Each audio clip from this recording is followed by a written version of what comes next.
Bonjour à tous, bienvenue dans la présentation de l'application Illico, donc l'application de suivi de plaies. Donc on commence par créer un dossier patient, donc on rentre le prénom, le nom de famille ainsi que la date de naissance de son patient. Donc ici monsieur Pierre Martin, né le 27 octobre 1945.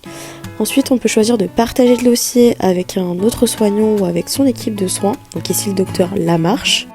Bien sûr on demande le consentement de son patient pour pouvoir ajouter des professionnels de santé.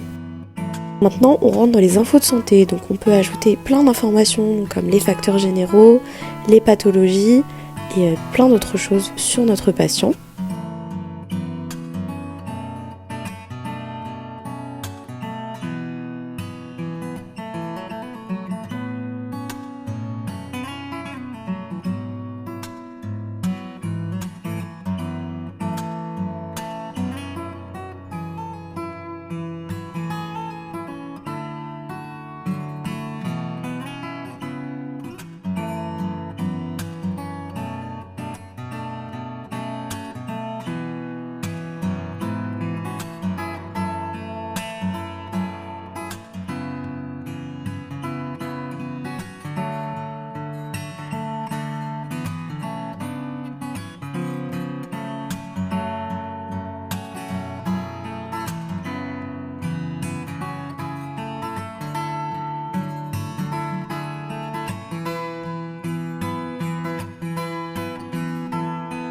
Une fois qu'on a terminé ces étapes, notre dossier patient est créé, on va maintenant rentrer une plaie.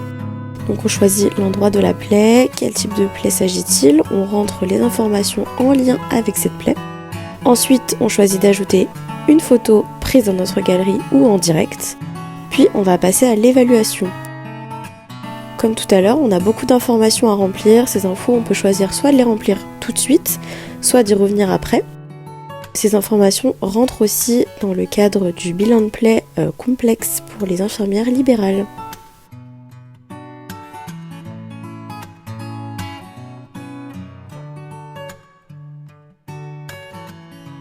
Une fois notre évaluation terminée, on passe au traitement.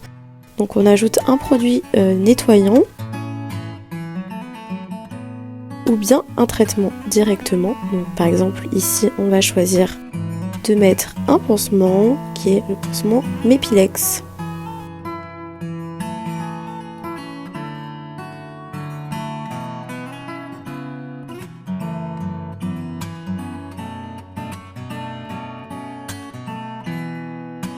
Une fois notre traitement sauvegardé, on a terminé notre évaluation et on arrive sur le dossier patient. Donc ce dossier se présente sous forme d'un fil d'actualité, sous forme de posts sur lesquels on peut cliquer et sur lesquels on peut retrouver toutes les infos qu'on a rentrées lors de l'évaluation de la plaie, mais également les infos de traitement. Donc l'avantage de ce système de fil d'actualité et de posts, c'est qu'on peut ajouter des commentaires sur chacune des photos de plaie qu'on a créées. Donc ici par exemple, on peut demander des conseils si la plaie se détériore à un collègue ou à l'équipe de soins à qui on a partagé le dossier de notre patient. Enfin, je vous parlais tout à l'heure de l'AIMI 11 et du bilan de plaie complexe. Donc ici, on a un petit bouton en haut à droite qui nous permet d'exporter cette évaluation sous forme de PDF.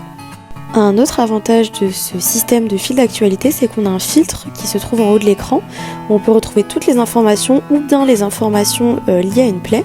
Et on a également une troisième catégorie pour les infos non reliées à une plaie, dans lesquelles on peut ajouter des messages, comme ici le message qui signale le changement de code d'entrée chez le patient.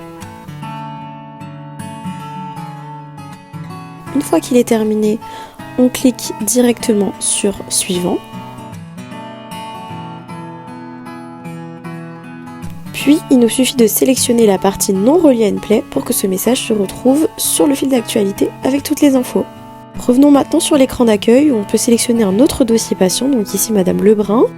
Donc on peut retrouver également toutes les infos en lien avec sa plaie et avec notre patient. On choisit d'aller regarder la vue galerie, donc on peut également afficher en vue mosaïque si on le souhaite, qui nous permet de voir d'un seul coup d'œil l'évolution des plaies de notre patiente. Le dossier patient peut également retrouver directement l'équipe soignante avec laquelle nous travaillons. Retour maintenant sur l'écran d'accueil sur lequel on peut retrouver un guide des bonnes pratiques pour la prise en charge des plaies de nos patients.